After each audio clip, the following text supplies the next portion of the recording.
So I'm just going to show you the final product here of that project. I'm sure you want to skip all the boring parts anyway, so here we go. So it came out kind of nice, right?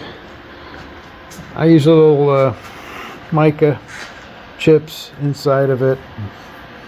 Added some different colors, grays, yellows, reds, turquoise.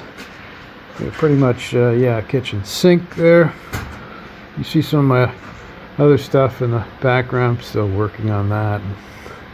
This one here, spinning away. Then I've got a couple more, just anyway, that's this one.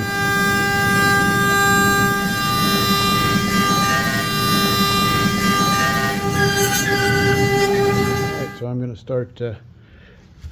I'm going to mask the eyes here, and then I'm going to go ahead and do the undercoating of the piece. Clay. Those are good. Just start spreading the mustard on. Yeah. So this is dried off. This paint is dry now, so we're going to go ahead and start masking with this